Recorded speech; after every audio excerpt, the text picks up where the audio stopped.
Good evening, believers. How are you doing today? This is Love Coach Dasha coming to you today for the Healing Hour Live. Now, if you've never been with me before, you don't know what I do here.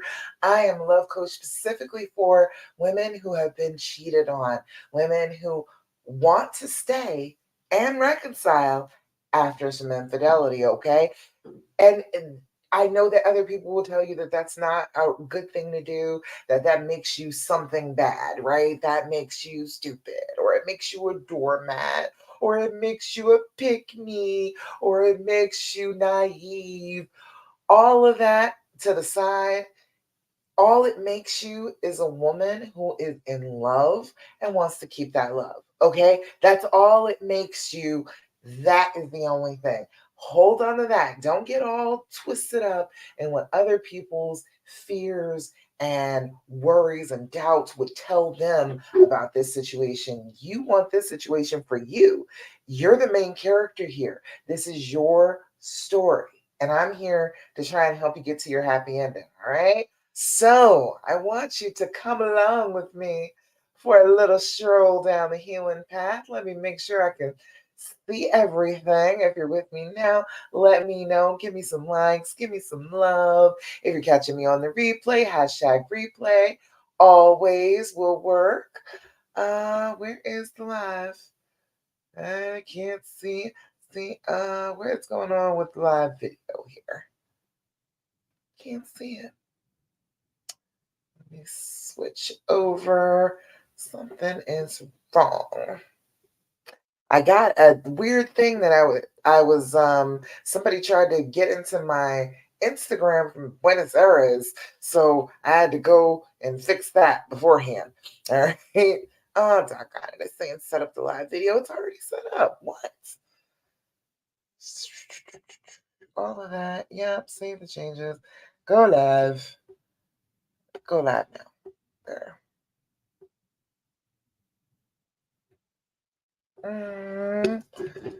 Healing Hour Live. It didn't go live. Okay, there we go. All right. Everything's going a little slow real quick. Okay, there we go. We are live. Beautiful. So if you're with me on Facebook, make sure you give me likes, make sure you give me love, let the algorithm know that you like me. If you're over here on Instagram or on YouTube, same thing. Give me likes, love, subscribe, all of the things, okay? All right. And I'm sorry about my voice. A little bit of allergies. It was kind of rough last week. It got rougher this week, but hopefully I'll be all healed up after this week. All right. Everything's good. Can see lovely. Okay. All right. So I am here to support you in that mission. If you want to stay, if you want to work it out, I am here to tell you that all the things that are stopping you are coming from inside of you. I know that they messed up. I know that your honey messed up tremendously and that a lot of your mistrust and anger and stuff, you feel like it's coming from them.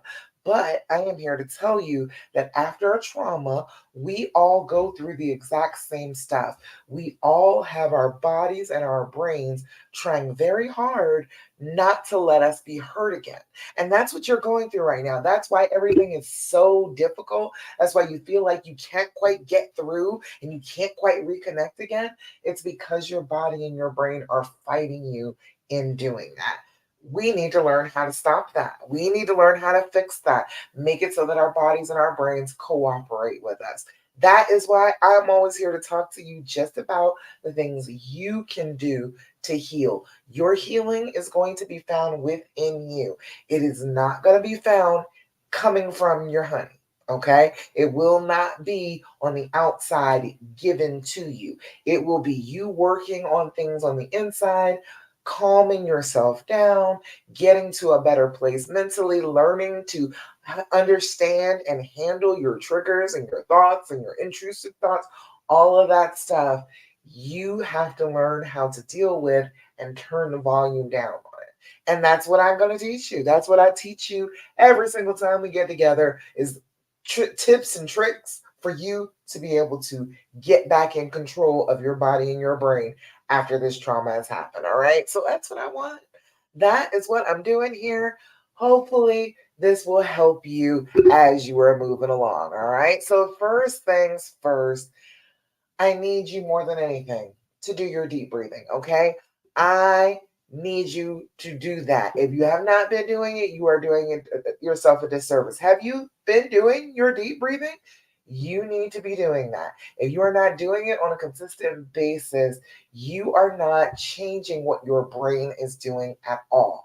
That is the very basic thing that your brain changes when you're going through a trauma. It makes your breath come more slow, more fast, and more shallow. You are barely sipping in the air. You are barely letting out any excess carbon dioxide. All right. We've got to change that. We need to take full deep breaths in, get our lungs full of oxygen, and we need to blow completely out at the end of that breath so that we get rid of excess carbon dioxide. When you have carbon dioxide build up in your lungs, guess what? Your brain thinks something is wrong with you and you will freak out. You don't need that. So blowing out that excess carbon dioxide is going to help. So we do 4-7-8 breathing. Now, you can do whichever pattern you like. I don't care what pattern you're on as long as you're doing it. 5 times a day. But we do 4-7-8 breathing. What we do is we blow out, exhale, get all of that air out of our lungs. Inhale for a count of 4. Now, you can breathe through your nose or through your mouth. Doesn't matter to me. Inhale for a count of 4. Hold that breath for a count of 7 so that your body can actually pick up those oxygen molecules and use them. If you just, you're not actually allowing your body time to use it. All right. And then we are going to blow out again for a count of 8. And when we do that, we are trying to deflate completely, get rid of all the excess carbon dioxide.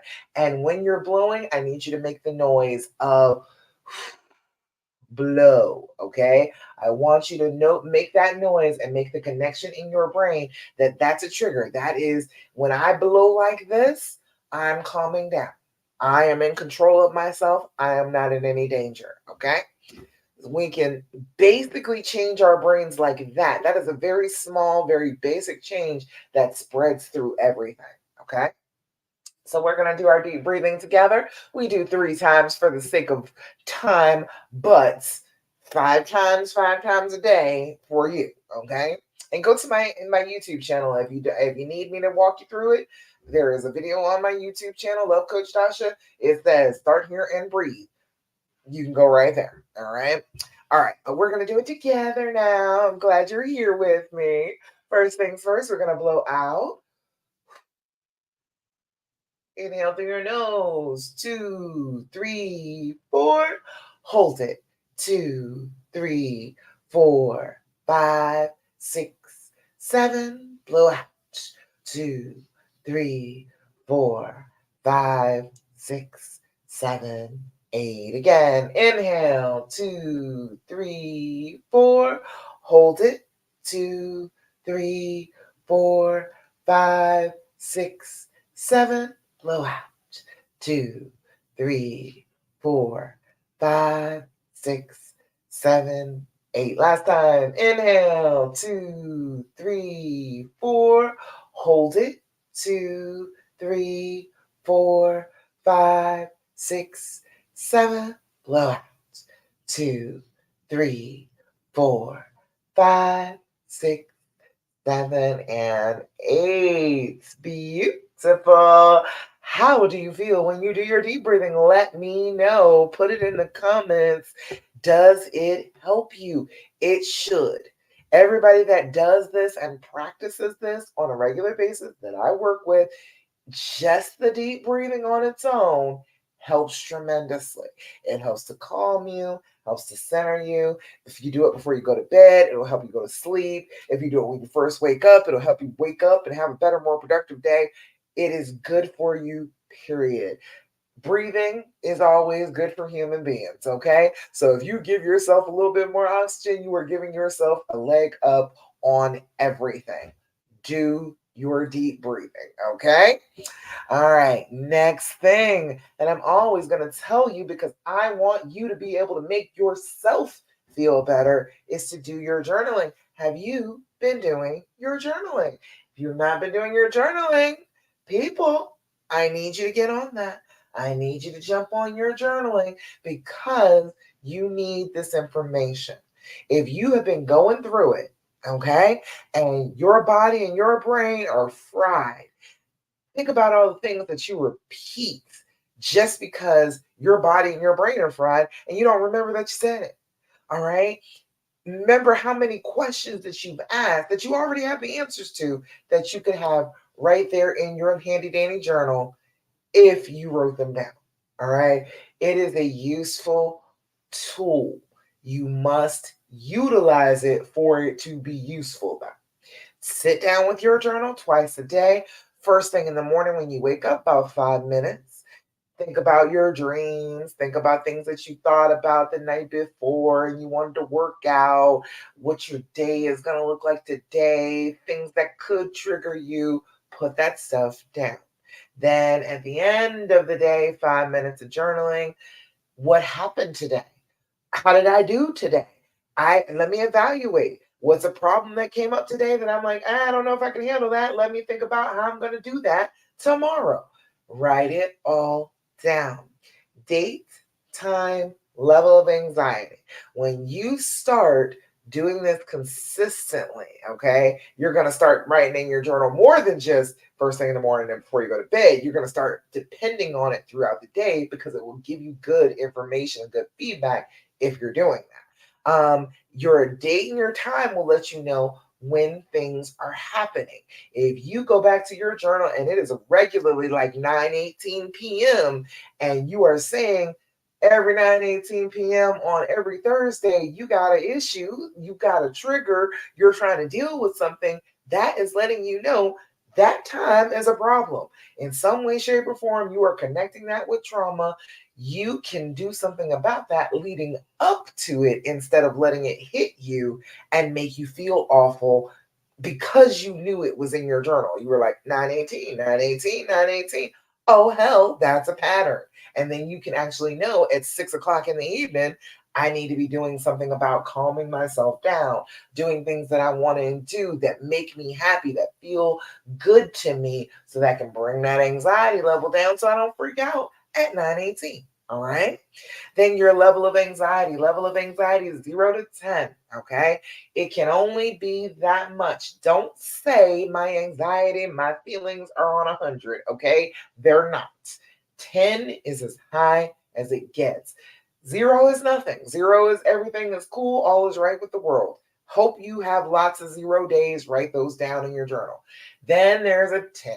10 is I want to rip my hair out, tearing my clothes off, run screaming down the street naked. I am out of control of myself. I am screaming. I am throwing things. I am not centered at all. I am not in control of this vessel at all right now. If I am at a 10, if you're at a 10, you're not sitting down at your journal writing. Okay. That is not what is happening. Don't fool yourself. If you are a 10, you are screaming, you are throwing the remote across the room, you are breaking something if you're a 10. Okay. Just knowing that is good. That's as bad as it can possibly be. You have lost control of yourself. That's as bad as it can get. That's as big and bad as this monster on your back can ever be. To the point where you were screaming and hollering and losing yourself in it. Okay. Anything beyond that, we can handle that. Don't you worry about it. All right. It's the difference between like battling like a lizard and battling like Godzilla. Okay. If you know that Godzilla is like a 20 on your scale, you can't battle that. There's nothing you can do about that. But at a 10, it's a manageable thing. You could probably defeat the Godzilla at a 10. All right. And he'll be scared of you at a 10 too. All right. Third thing, let me know too if you're here with me. Let me get some likes, get some love. Let me know who's here, because I can see you watching, but I can't see who you are, so I can't, shout you out. All right. The third thing that I'm always going to tell you to do. Oh, please develop an attitude of gratitude. I promise you, this will carry you so far. It will do things for you that you can't even imagine now. I need you to be grateful every day, every single day, looking for, seeking out things that you can be grateful for. Like, wow, I cannot believe this is in my life. I need you to be doing that. If you are doing that on a consistent basis, you're healing the damage of this trauma. Your brain on trauma looks for the negative. That's what it does. So if you are purposely choosing every day to look for the good, to look for the things to be positive about, the things to be grateful for, your brain stops looking for the negative and starts seeking the positive. That heals up a whole bunch of the damage that has been done by this trauma. All right. Good evening, Nikki. Glad you're here. Glad you're here with me. So we've got to be working on repairing the damage. The damage is from all that negativity. We need to go towards positivity. You need to be grateful. Every single day, there is something that you can be grateful for. Every day, I'm grateful for the home that we live in and the beautiful yard outside. We got a great yard in this house, okay? Almost like we got edible stuff all through the yard. We've got beautiful flowers, great grass. It's a gorgeous yard. I love sitting on our front porch. It makes me happy, even though it was raining today, sitting on our front porch for a few minutes, just soaking in the greenery and all of the life in our yard made me feel so good. Just being in that moment, being grateful for what is, okay? Focus on that. If you start focusing on being grateful for what you actually have in front of you, it starts healing that trauma to your brain and you start seeing ways to get to more good things. If you're constantly thinking about negative things, you're always going to be going toward negative things. So if you are constantly reminding your brain that you want to see the things that you are grateful for, to see things that you could be really positive about, your brain will start picking up on that, will start showing those things to you, will start making it be more and more and more in your presence, in your mindfulness, that, oh, this is a good thing too. You'll start to see even bad things as things to be grateful for. All right. I am grateful that he cheated on me. I know that sounds crazy at this point, but it is almost 17 years later. And because that happened, I have the opportunity to teach you all how to get out of the pain that I was in. I'm grateful I have that opportunity, even though the thing that happened that made that opportunity happen was bad. That didn't mean that the outcome of it would be bad. All right. So you got to be looking for the good stuff. So you all tell me, you got anything good? I don't see anything on the Thirsty Thursday post. That's what I put up, Thirsty Thursday, so that you can tell me the positive, good stuff that is happening in your life so I can shout you out while I'm live so I can tell you, look at all the good stuff that you have. All right. Your brain wants to tell you that everything is bad after a trauma. It wants to tell you that you have nothing, that you are nothing. And that's just lies. Your brain will lie to you as you are trying to heal. So you've got to be correcting it with real, factual things that you are grateful for every single solitary day. Okay? All right. Jessica, still looking for the positive outcome.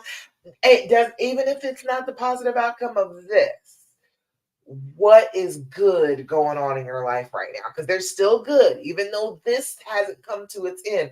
And what is the saying? There's always a happy ending. If we're not at happy yet, we're not at the end. That is what it is. It's always a happy ending. You'll get to it. You just haven't gotten there yet. You haven't seen the end of the book yet. Okay. The story changes on you. When you start changing and looking at it from that attitude of gratitude, the story starts to change. Things start to change around you. So hang on with that. But until you can do that, start with what right now you are grateful for. I am grateful for my little office in here. I am grateful for the and cards. I am grateful. There's lots of things I'm grateful for today. I'm grateful for water. I am grateful for water. Look, I'm filling this bad boy up consistently, drinking my water. I feel so much better when I drink water on a daily basis. I am grateful for the color purple. I am grateful for Fenty because I'm just loving this new lipstick. Um, yeah, I'm grateful for a lot of things. Jessica said sometimes we have small happy moments. I'm thankful for that. Exactly. When you focus on those moments, they multiply. All right. So focus on that. How good you feel in those moments, the way that your body feels, the way that your brain feels, the way that you think at that time. If you can keep on putting yourself back into that state of mind and state of body, what you will do is reproduce that feeling over and over and over again. So you got to be staying in that, being grateful. I'm like, wow, we had a really happy moment today. I got to smile. I was really feeling the love for a second. It was good. It felt good in my body. I wasn't nervous about it. I wasn't angry or anything. It was some happiness. Focus on that. Always be grabbing for that because it's really easy to go for the negative. The brain and the body after this trauma want desperately to talk about the pain, wants to talk about the things that went wrong. But when you start talking about the things that are going right, that diverts your attention and starts to heal the rut that has worn into your brain from thinking about the negative. All right. I'm thankful for that too, Jessica. All right. Last thing that I'm always going to tell you every time we get together, please, pretty please, with sugar on top, stop asking all those damn questions, okay? You've got to cut it out. It is not helping you at all. I know that your brain and your body tell you that all of the healing that you need to do will come. It will just miraculously be upon you if you can just get all the answers to your questions, right? And now what your brain keeps saying? If I just have this piece of information, we can heal just fine. That is a lie. Your brain is not at all trying to help you heal. It is trying to gather ammunition. It is trying to get a whole full understanding of the story to use against you as you are trying to reconnect. Okay? Your brain's not trying to help you heal. That is not what it's meant to do. Your brain is designed to specifically help you, period. Not link up with other people, but just to keep you safe. Keep you away from other people if it needs to. Keep you hidden in a corner, in a dark, dark hole, so that nobody else can hurt you. That is what your body and your brain are designed to do. It is not trying to help you recover the relationship. It's lying to you when it tells you that. Okay, so we got to stop listening to that and we've got to stop asking all these questions. Your healing is not going to come from any of the answers that you get. Trust and believe I asked all the questions. I have experienced it. It didn't help. You all let me know. Did asking all the questions help you? Did it fix it? Did it make your heart feel better? Did it make you feel relieved? Did it make you feel like you knew all of the pieces and that you could finally move on? Did asking all those questions do anything to help you? No, it didn't.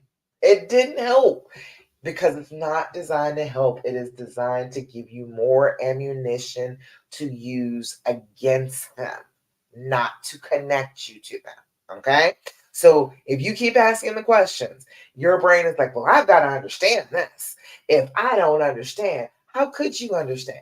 If you're not somebody who would cheat, how would you understand that? If this has blown your mind all to pieces and you can't figure out how in the world this would happen, what question do you think that you could ask that would make it make sense to you? Tell me, let me know if there's a particular one that would clear it all up for you. That's not a real thing. Your brain is messing with you when it keeps asking for all the answers to those questions. That is what it's doing. It is trying very, very hard to collect a whole bunch of ammunition against this person to use against them if you ever start getting close to them again. So, asking the questions doesn't work at all. It reinforces the trauma's effects on your brain. It makes you go in circles. The same way that looking at his phone makes you go in circles. Well, I don't know. Well, maybe there's nothing here because he erased it all and he's super sneaky. And if I check again tomorrow, maybe there'll be something there. And then we going around and around and around and around. Okay? It is not helpful. It is not giving you any closure. It is not giving you any healing at all to ask all the questions. Okay? That being said, I do understand that this is a physical thing that is happening to you. This trauma and the effects of it are physically manifesting inside your body. This is not in your head. This is not you're making this up. That's not what's happening. It is a real thing that is affecting your body at this time. So your brain will kind of itch to ask questions. It will want to ask the questions. And so instead of asking those questions, which are very destructive and which are only for ammunition, try these much better. The and, THEAND. Okay? All right, Nikki, you got it. You with me, Nikki? THEAND, the and. These are fantastic questions. This is the Healing Edition deck. These are fantastic questions for you to ask of your honey, which are about connection, not about finding out what he did in bed with the other woman. Okay? It doesn't help you to know that, but it would help you to answer some of these questions. Okay? So let me give you a few. This one says, what memory do you have of us that you will never forget and why? Wouldn't you rather know that? Isn't that a better question than what position did you have sex in? Did you tell her you loved her? Did you mean it? Isn't this a better question than that? What memory do you have of us that you will never forget and why? That would be something that's healing. That's probably going to be something that will make you either say, "Aw," or bust out laughing. All right.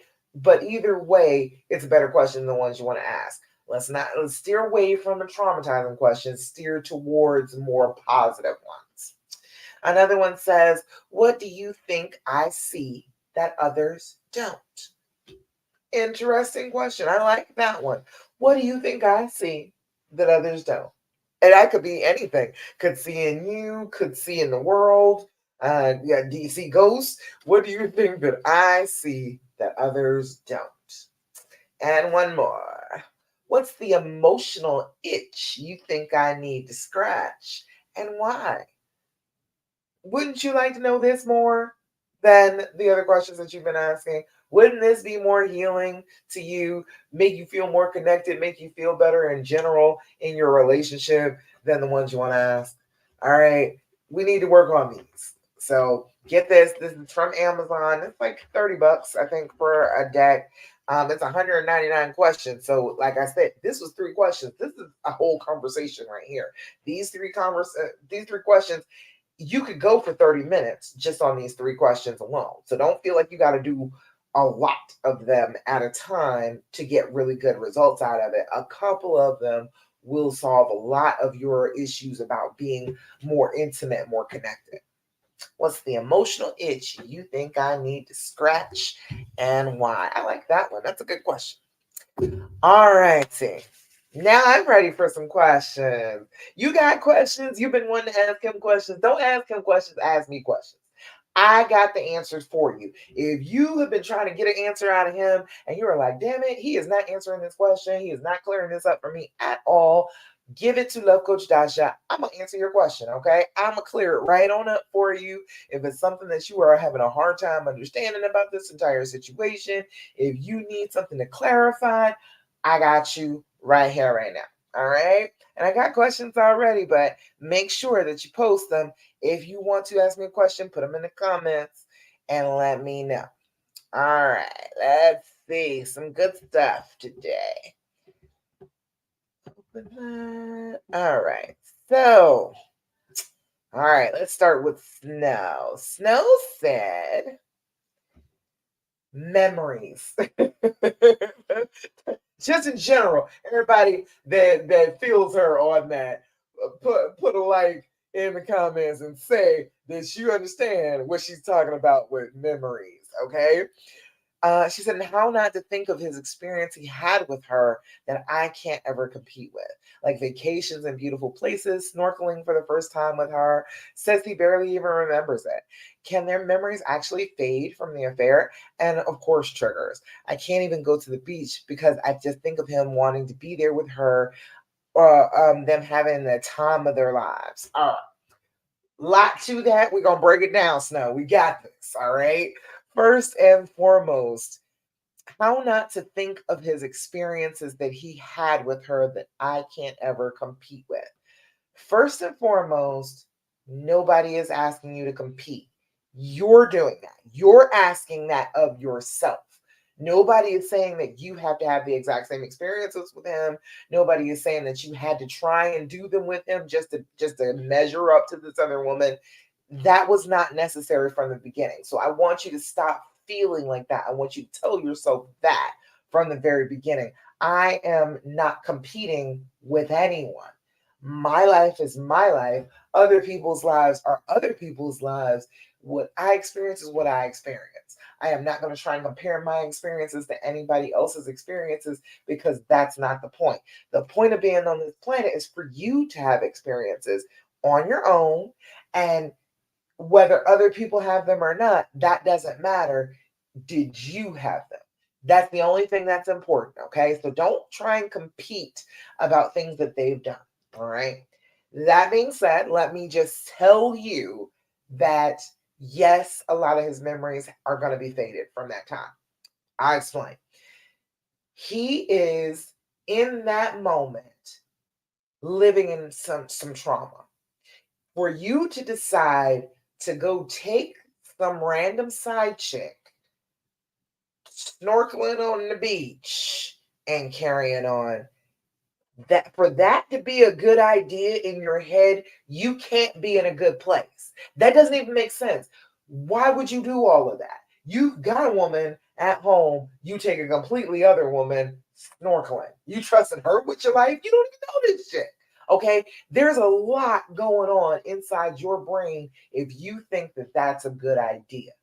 So, sick, sad, stupid, right? Those are the three categories of pain that most of these men are in when they go off and they cheat. Sick, some kind of illness, mental, physical, addiction, all of that. They have all of that going on. If you are sick, you're not at your best. You don't do your best. You make stupid mistakes. Okay. Sad is a loss of some kind, feeling lost about you, feeling lost about himself, feeling like he's not where he's supposed to be at a certain age. Like, oh, I've reached 35, but I don't feel like I have done what I should do at 35. All of that type of stuff, feeling like something is lost from their lives, makes them ache like this and end up cheating. And then stupid. Stupid is all about the things that men and women are told about being in relationships with one another. Men are constantly told that they're supposed to have multiple women. They're told that they're supposed to either have a whole bunch of women or a whole bunch of money. If they don't have either, they're pretty much worthless. All right. That's stupid, but it's something that keeps getting passed to men and they are starting to believe it. All right. So if they don't have a whole bunch of women, they're like, oh, well, I must have a whole bunch of money. Well, if I don't have a whole bunch of money, I got to have a whole bunch of women. And it is a terrible cycle that they get caught in, feeling like all of their self-worth has to come from one of the two of those things. Okay. All right. So we've got that as the reasons. If he is experiencing any or all of those three things, he's not in his right mind. He is in the middle of the trauma affecting his brain.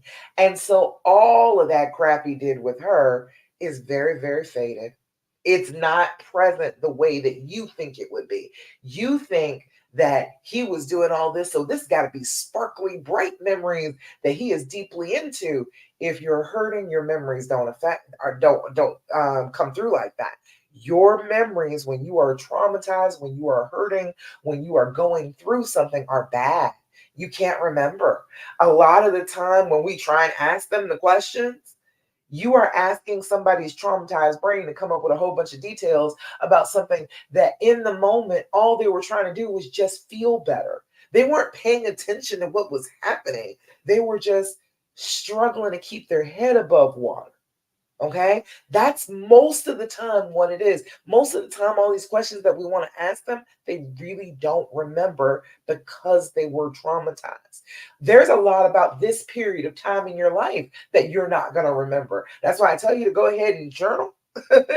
Because the journaling will help you to keep up with what is going to actually happening in your life. But a lot of this will be faded for you because it feels real sharp now, but that's in the trauma. Once you have gotten outside of the trauma and you're looking back on this period of time, this will be hazy too. So that's actually what happens to them. I know that a lot of people don't think that that is possible, that, oh, well, if he was in the middle of this affair, he was in it, and he was paying attention, and he was fully participating. He was not. He was like a drug addict. People use drugs to fix some pain, and then it works, and they're like, ooh, it fixed it, it made it feel better, and then they go chasing after that drug over and over and over again. The focus is on the pain, not on the experience of the drug, not on the experience of actually taking the drug. Once you got the drug, then you feel better, but it's the focus is on the pain.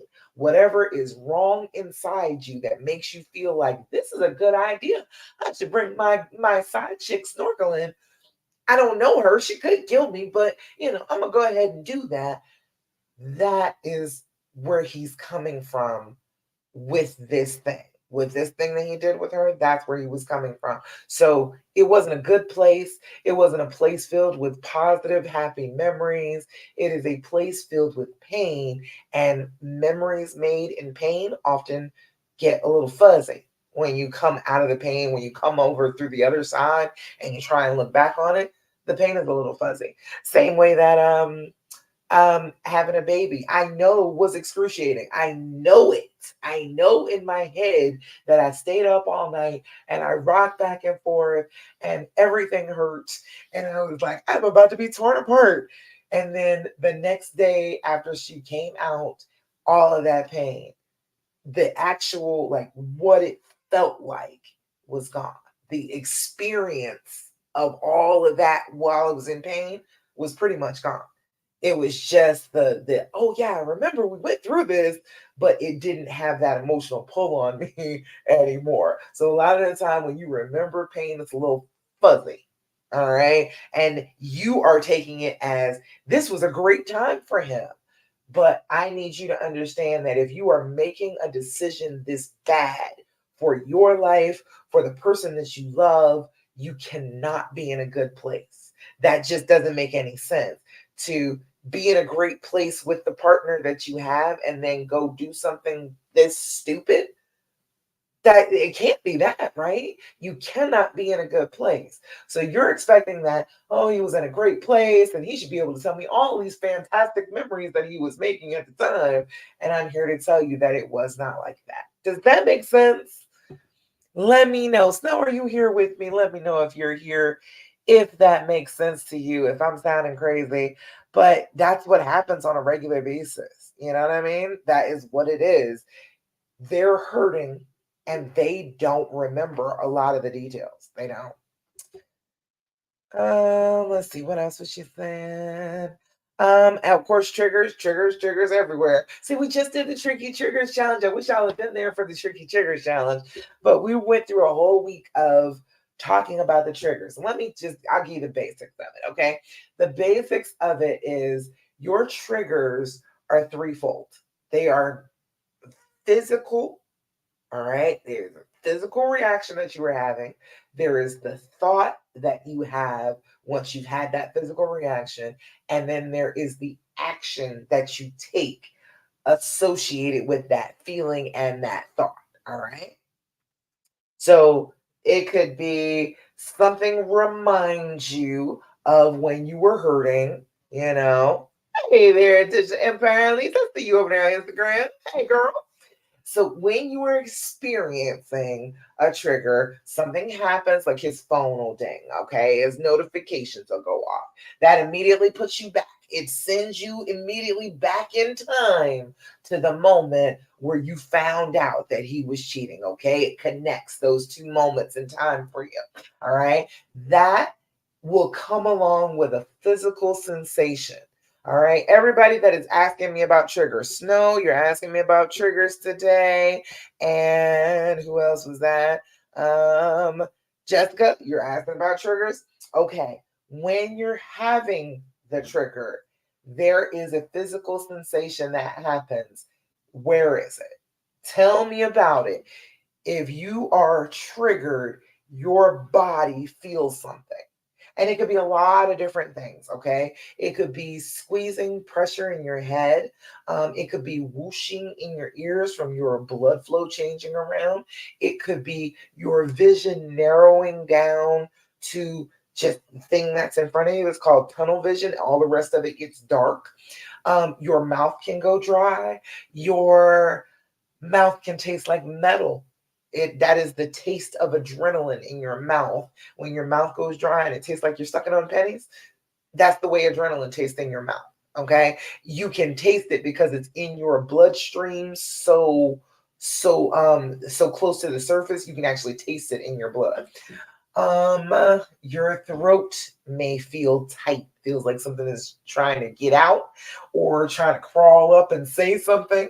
Your chest will be tight, your heart will be racing, your chest will be squeezing. What else? Your palms get sweaty, the bottoms of your feet get sweaty, all sorts of stuff. Your stomach, it feels like there's a knot in your stomach, feels like you have to go to the bathroom. All sorts of stuff will happen. So what is it that actually physically happens when you're having a trigger? Jessica, you said you get extra nerve pain. Excellent. Everything is more painful.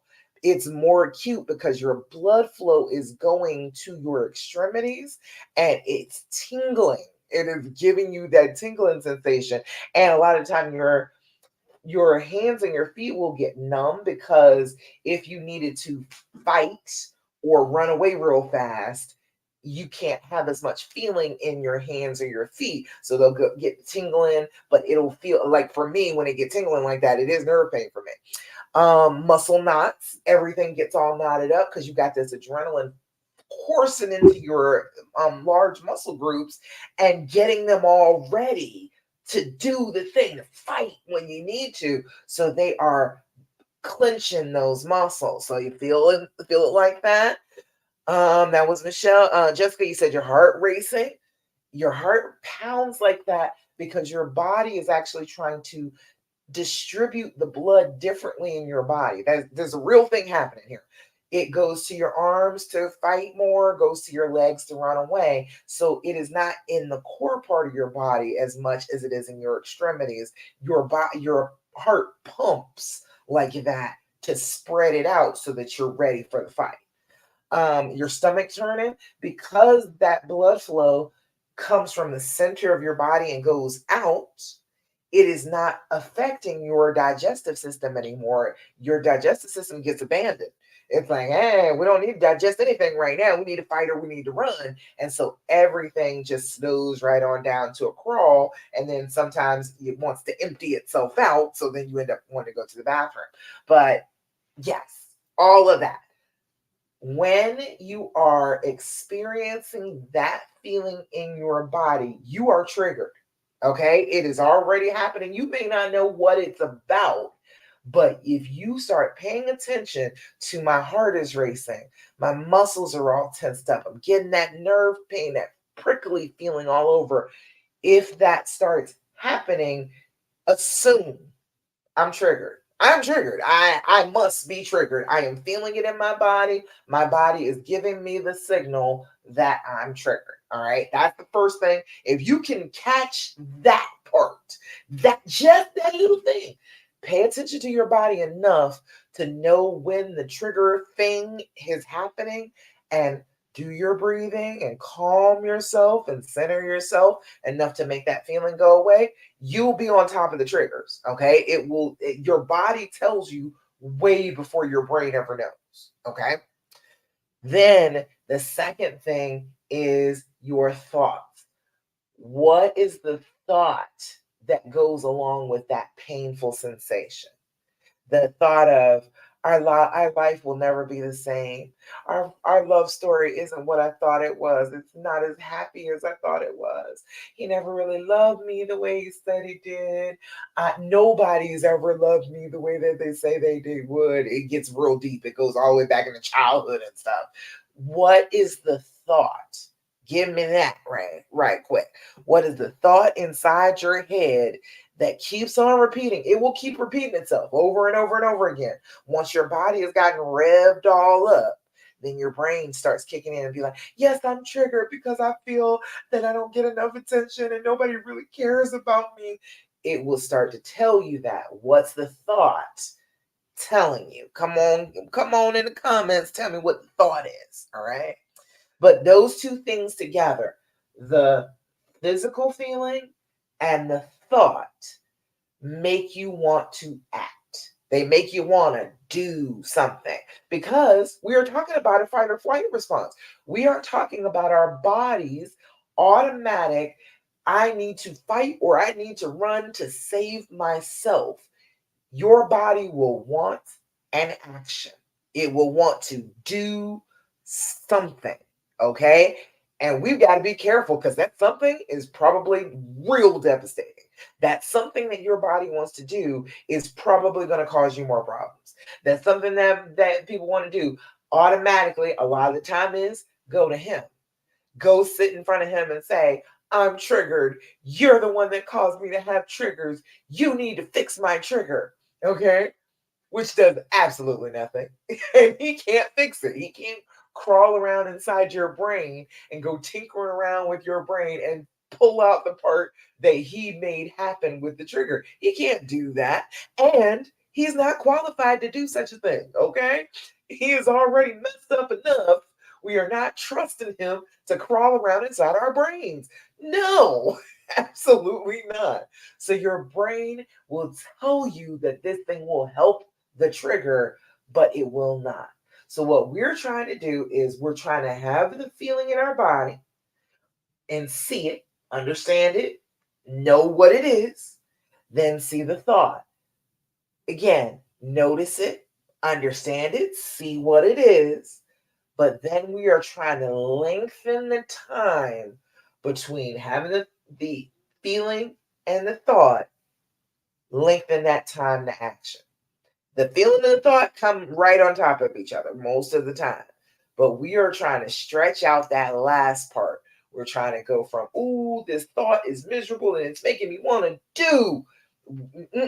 We're going to stretch it out. Be like, oh, yeah, I want to do, but no, I'm not going to do that right now. I'm going to hold tight and I'm not going to do anything. And I'm going to wait and I'm going to let myself have some time to calm down. I'm going to let myself think about this for a few minutes. I'm going to think about what reaction should I have to this. Now, for your triggers, before all of this happens, try and give yourself a list.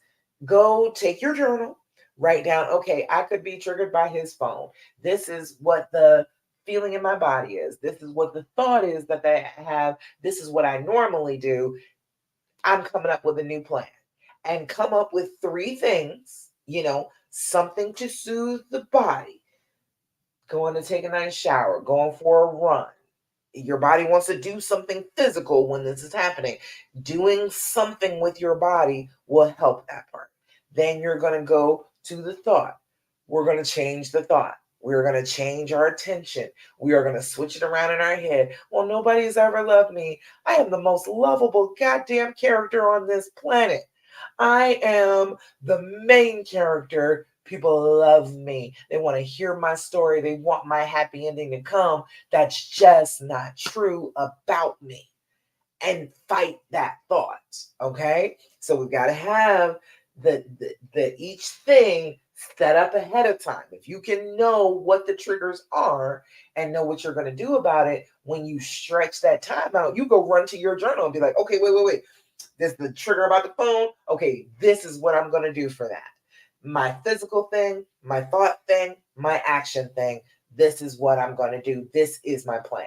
Does that make sense to you? That is the basics of handling a trigger, is understanding where they are coming from. Their purpose is to remind you of terrible things that have happened so that terrible things won't happen to you again, but you don't stop terrible things from happening to you. That is just not realistic. Our bodies will try very hard to protect us. They'll try very hard to not let bad things happen continuously to us, but you can't like cease all bad things from happening. That's impossible. That's crazy delusional. So we don't want to try and say, oh, we've got to stop everything bad from happening to us. We've just got to recognize that our body wants that. It wants bad things not to happen to us. Thank our body for its service, but still make it do what we need it to do. Does that all make sense? That's the basics. That's the basics on the triggers. If you want to know about triggers, you got to come up with a plan. That's the main thing. If you can come up with a plan about what you're going to do instead of what you normally do, because what you normally do hasn't been working right. So if it don't work, don't keep doing it. Come up with a different plan and then implement that as soon as you get the trigger the next time, and then keep repeating that. Keep doing that over and over again. You'll get a new habit. Your brain will automatically default to that instead of to the automatic, negative things that it normally does, because you've told your brain over and over and over again that's what you want it to do. All right, that makes sense. You let me know if I sound like I'm talking crazy. If I sound like you can't keep up with what I'm saying, it sounds like it's just insanity. Tell me to slow down. I will help you. Okay, I will walk you through it again. I'll explain it. Whatever you need. All right. Let's see, Nikki. You said good evening. Hi. It is a way to change your mind when the images of infidelity comes to you. I hope you understand me. Thank you for your response. You're so welcome, Nikki. I'm glad that you're here with me to hear about this. All right, what you're talking about is intrusive thoughts, right? You're talking about you're just sitting around and all of a sudden an image of them having sex comes to mind, right? All right, we can work on that. We can work on that, especially if it's something like that, images and stuff. I'll give you a couple of things that I've seen work very well. One thing that you can do when you're having images like that is to do one or two things. It's either way, it's a movie metaphor, okay? If you have this idea in your head, it pops into your head of the two of them, and it is a movie playing in your head, the worst porn ever. You say that. You decide that, hey, this is my brain. I am the director. I'm looking at this cut. This cut is terrible. This cut is terrible. I don't see how anybody can get off to this. I don't see how this is cute. And we got the wrong girl in here. What is going on? I need the actors to be right. Correct that. Fix that. Put the right woman in. Put me in, because that's where you're supposed to be. That's you there, not this other woman. Correct the details. Oh no, he would never do it in the daytime. Oh no, he wouldn't kiss her like that. No, that's not what happens. You criticize it. You become the director, the producer, the person in charge of the film, because you are. Your brain will try and make you believe that you just have no control at all. Thoughts are going to come and you can't even stop them. But you are the thinker. You are not the thought. And your thoughts come and they are supposed to obey you. They are not supposed to just run away with you and make your life miserable. You have control over what your thoughts are doing. So you sit there and you just look at it like you're looking at it on screen and be like, oh, this is a terrible scene. No. We got to change this actress. This chick is terrible. No, that's not the right person for him. And oh, this lighting is awful. All right. and it separates you from the experience of remembering it. It makes you critical of the thought. And so then if you keep having critical thoughts about a thought that you're thinking, your brain will be like, oh, well, I guess you don't want to think that, and it won't keep showing. All right. That's one way to go about it. The other way to do it is a mind movie. You are sitting alone in a theater with these images playing on a screen. What you're going to do is you're going to sit there and you're going to watch for a little while. You're going to sit and you're going to breathe, and you're going to notice that you're all alone and that nobody else can see this movie and it's just you. There's nobody up in the projection room playing this. You are all by yourself. You put this movie on all by yourself, and you came and sat in this theater. Now you're sitting and you're looking at this screen. You're looking at the images play out on the screen. While you're doing that, while you are focusing on your breath, while you are focusing on your body, you start to let those images get fuzzy on the screen. It's happened before. You've seen an image get fuzzy before.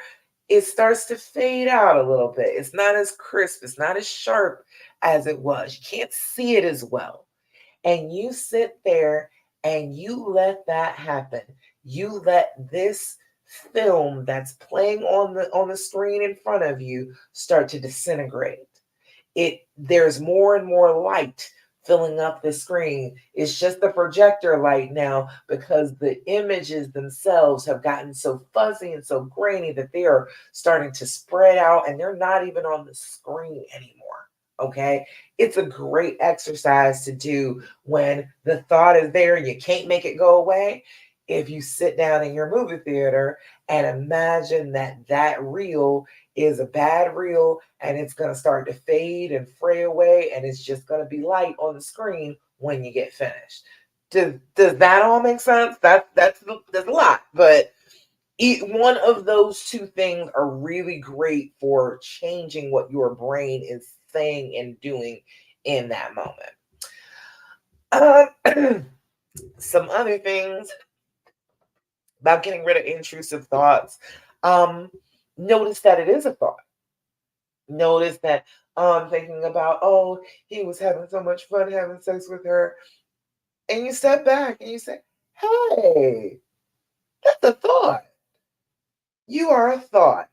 I am having a thought that the two of them had such wonderful sex together. He enjoyed himself so much with her.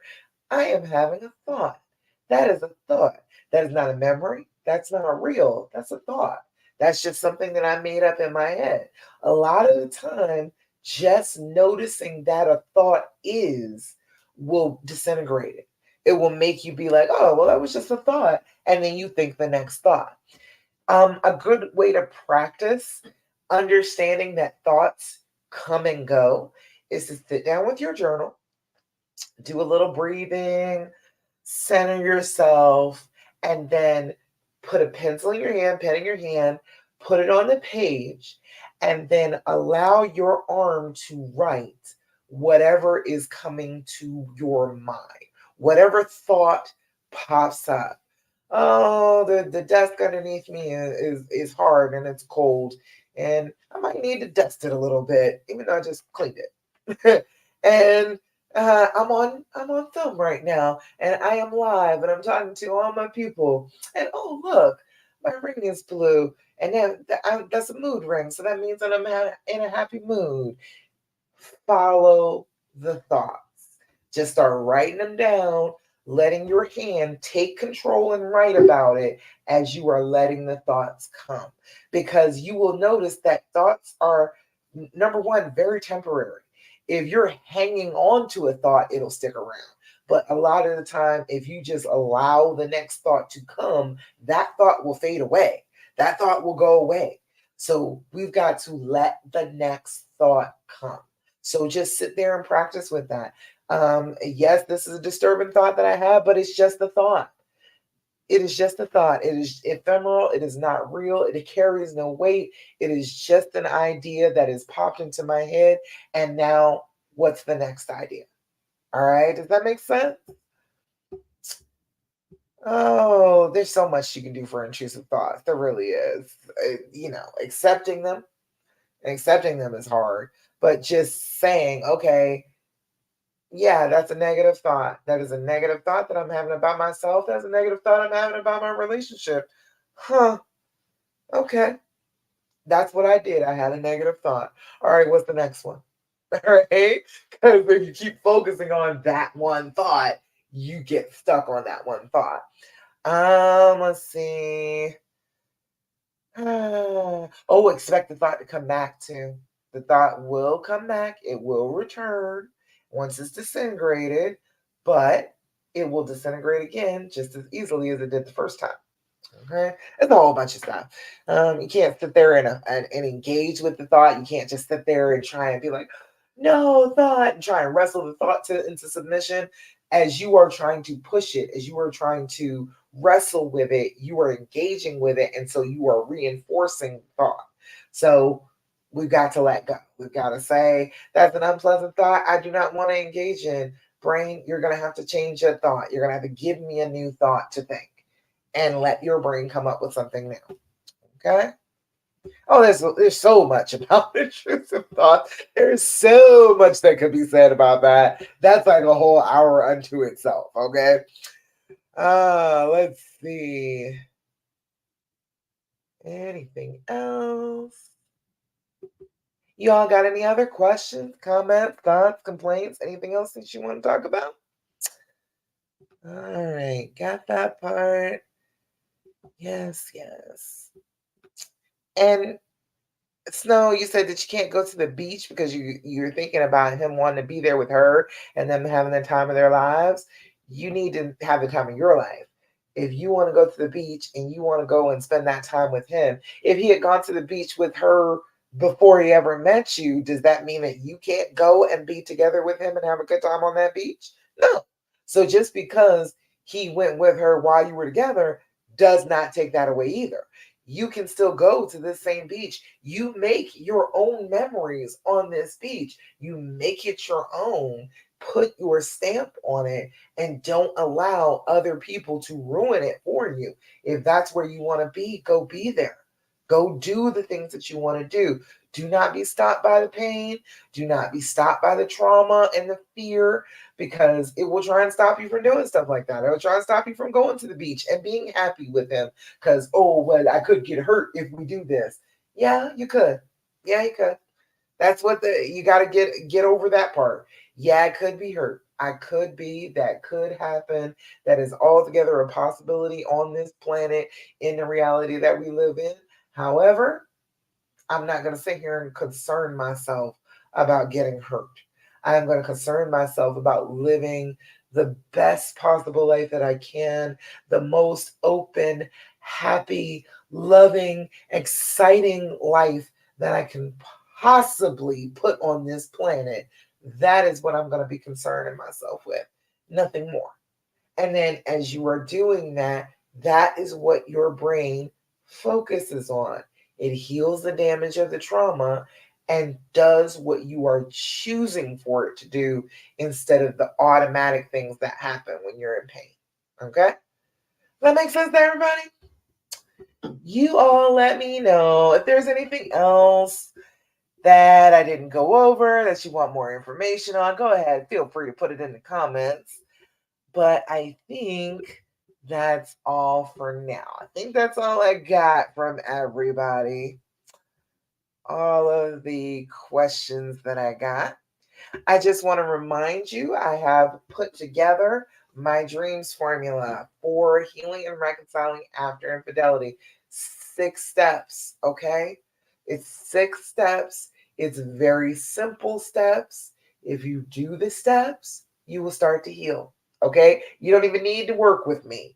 If you have my guide and you start doing these steps on a consistent basis, you will start to heal. You will start to feel better. The relationship will improve. You won't have to worry as much about, oh, is he going to cheat again? All of those things are going to fall to the wayside if you get my guide. Okay. That Chosen One 7. I see you over there on Instagram. Hey, girl. But I want you to go on Instagram. It's in my bio. And you can also type in path or healing path, and it will send you the link for it. It is in the Facebook group as well, right at the top in the pinned section. Go ahead and go to the feature section and click on how to heal and reconcile after infidelity. It says, get my roadmap to the healing path after infidelity. How to heal and reconcile after infidelity. Click on that, put in your email and your first name, and I got you. I am doing great, the chosen one. I hope you're doing good today too. You doing all right? You got any questions about healing and reconciling after infidelity? I'm here for a couple more minutes. If you got questions, I got answers. I want you to heal up. I want you to feel better. I want you to stop feeling like you can't get to a good place with your honey anymore. You can. You absolutely can. It's just a matter of knowing what to do. And that's why I wrote out the guide so you would know. D is deciding that you want to heal. R is recognizing and then overcoming the fear speech, the fearful thoughts inside your head, the fearful things that other people say to you about this healing. Evaluate the why is the E. Figure out exactly why this happened so it's not going to happen and it's not going to be as likely to happen again, and you have compassion for him going forward as you were healing from this. A is allowing the healing to happen for you, letting down those walls, putting your ring back on, having sex again, getting close, having that intimacy. And then there is M, which is managing those future feelings, figuring out that you're going to get triggered sometimes. You are going to get triggered. You're going to feel bad some of the time. Have a plan for the triggers. Know that we're not going to just react to a trigger. All right. And then S is for support. Get some support. All right. Get somebody who will encourage you in all five of those other things, who won't sit here and be like, oh, you're being a doormat. You shouldn't do that. That person, screw them. They're not good support for you. Let them go. All right. The chosen one, something you said, how can you maintain a relationship while incarcerated? Ooh, that's hard. That's a hard one. We've done that. We have done that together for it was a small period of time. It was like 5 months, but my son was born during those 5 months. So you can do it. If it depends on who is there. You've got to be really reassuring of the person who is incarcerated. Let them know that, yes, I am here. I am making a way for you to be able to call. I am sending you stuff. I am thinking about you. I am talking to you. I am consistent with that. You don't have to worry about me running around with anybody else. Don't worry about all that. I got you. I got your back. And then the person who is incarcerated, they've got to be understanding. They can't get all touchy about, oh, well, this person is out living their life. Yeah, they are. They're not incarcerated. They can do that. So you can't be mad at them. You can't be telling them, oh, well, you can't go out and do this, that, and the third. No, you're the one that's incarcerated. You can't tell the person on the outside what they can and can't do just because you are in a situation where you can and can't do what you want. He said, I'm currently incarcerated. I've been in here 14 years. I met a lovely lady, but her loyalty was not 100%. Well, see, that's the thing. It's hard because, like, how can that loyalty be 100%? How could it be? Because this is a situation where I can't be with you. I can't touch you on a regular basis. We can't have that physical relationship on a regular. So if you've got somebody and she's trying her very best to hold you down anyway, you got how many more years you got to deal with? How many more years you gonna have to deal with? Because if she's lovely and she makes your life better while you're there, I think worrying about her being 100% loyal is a bad use of your time. You are worried about something you don't have any control over. You are sitting there incarcerated. You can't go out and check on her. You can't look through her phone. You can't even get the answers from her as you want. You might as well just enjoy the being with her, being the person that she wants to entertain and be interacting with, and just enjoy that and not worry so much about, oh, is she being completely 100% faithful to me? And that's hard. And I know a lot of people that are incarcerated. You say you met this one little young lady, but there's probably other people that you've met too And so there's other people who are supporting you, other people writing to you, other people sending you stuff, other people who are involved in you, with you. So you worrying about her 100% loyalty is kind of pointless, and it's going to stress you out. So I'm saying enjoy who you got in the moment. How much longer is it going to be? Is it going to be, I mean, dang, 14 years and we stand there much longer? Let me know. Let's see. I saw something pop up. No, no, nothing else popped up. You all let me know. Any other questions, comments, thoughts, complaints? Let's see. Yeah, but my husband, he was all, when he was locked up, he was all worried about what I'm doing, calling me all the time, asking me questions, get mad at me if I don't come answer the phone immediately. I'm like, dude, I still gotta be out here. I gotta still work. I gotta still go do stuff. I gotta go to the store. My responsibilities didn't stop just because you're not here participating. So, don't get mad at her. You know what I mean? Jessica, wait a minute. This is like half hour ago. For some reason, it didn't want to show me.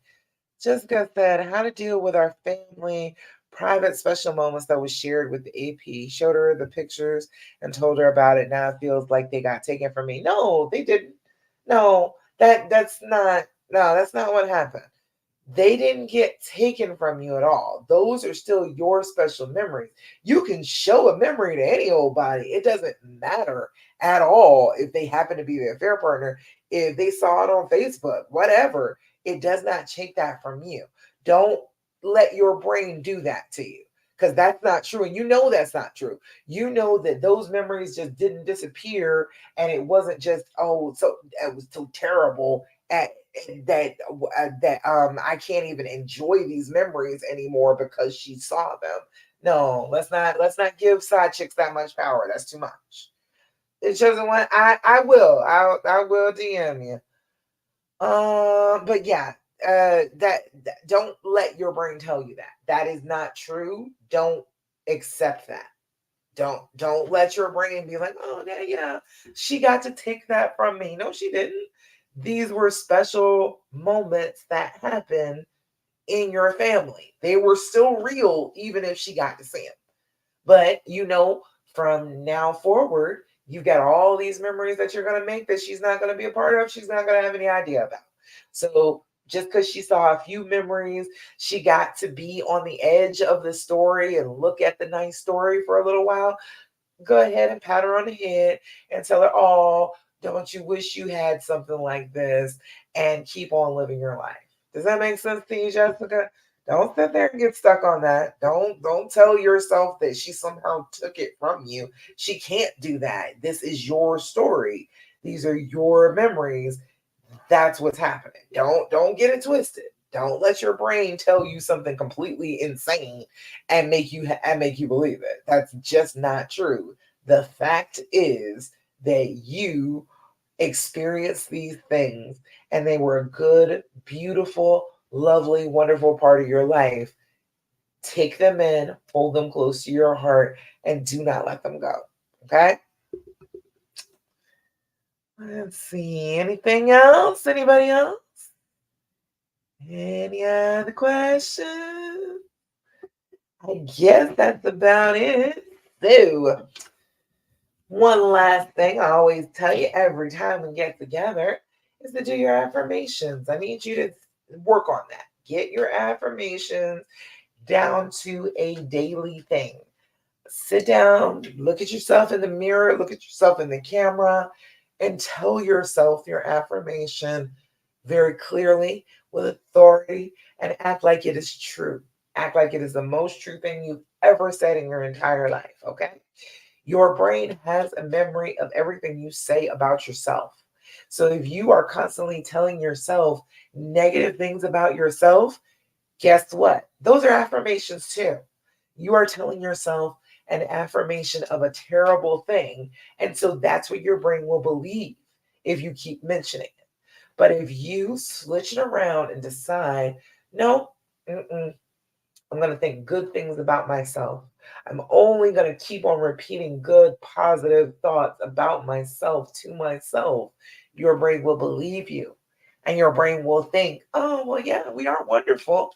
We are the queen. We are the main character of this story. We have such a wonderful love story playing out for us. It makes us so happy. It's a wonderful life we're living. All right. So I need you to be doing this on a consistent basis so that you don't forget. Okay. Again, just like all the other things that I talked about, your deep breathing, your journaling, not asking questions, being grateful. If you're doing them on a consistent basis, you are intentionally healing the damage done to your brain from this trauma. Okay. So today's affirmation is today I am receptive.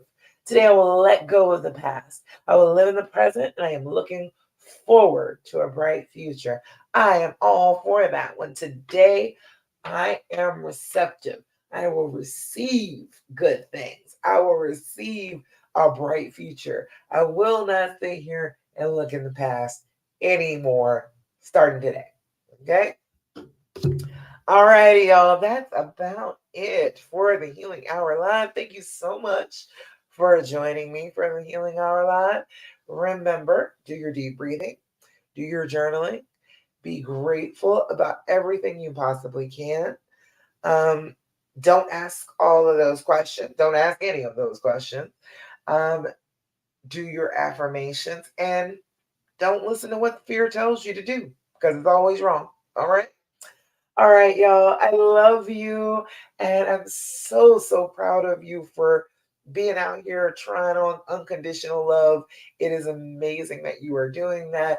I am so proud of you for putting your heart out there to do such a thing, to forgive and be open and be vulnerable, even when it's scary.